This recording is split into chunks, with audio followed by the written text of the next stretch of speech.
Ang guhit na para sa akin pagdadaig ipagsapalaran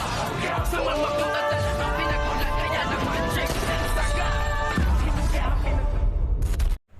Good morning and welcome sa aking munting channel. Dumating na nga itong si Tanggol at nagtanong dito nga kay Aling Tinding at kay Roda at agad-agad nga nilang sinabi na dumaan nga daw ito ngang si Rigor at si David sa bintana kung saan ay agad-agad nga ding nilundag nitong si Tanggol ang bintana at hinabol nga niya ang mag-ama at dito nga naman ay nahuli nga nitong si Ramon. Ito ngang si David nang sakto na nga niya itong sasaksakin ay bigla namang dumating itong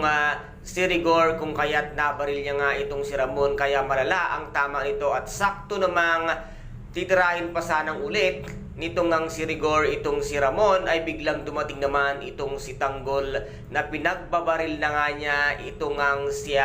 Rigor na ito nga ang magiging sanhi ng kanyang katapusan dahil nga once na mabuhay pa ito ngang si Rigor ay patuloy niyang sasaktan ito ngang si Marites dahil ngayon alam na ito nga daw si Ramon ang siyang lalaki ngunit wala namang katotohanan ang nasa isip nga nito ngang si Rigor kaya't dito ay hindi na bubuhayin pang muli nito ngang ating bidang si Tanggol itong si Rigor kaya't dito naman ay kukunin na nga nitong si Tanggol itong si Ramon Montenegro dahil nga malala ang kanyang tama ay dadalhin niya ito sa kanyang hideout at doon nga ito gagamutin at si Madonna ang siyang gagamot sa kanya upang tuluyang madugtungan ang buhay nga nitong si Ramon kung kaya't dito ay abot-abot ang pasasalamat nitong si Ramon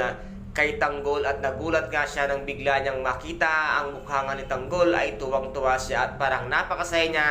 dahil ramdam na ramdam nga nitong si Ramon ang luksulang dugo at napakagaan ng kanyang pakiramdam pag si Tanggol nga ang kanyang nakikita dahil sa ito nga ang kanyang tunay na anak kaya't dito nga ay katapusan na nito ngang si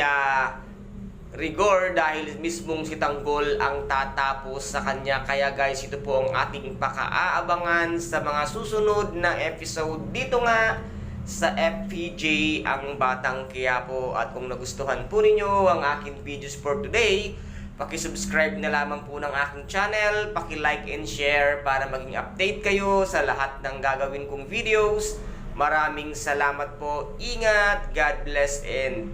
bye-bye!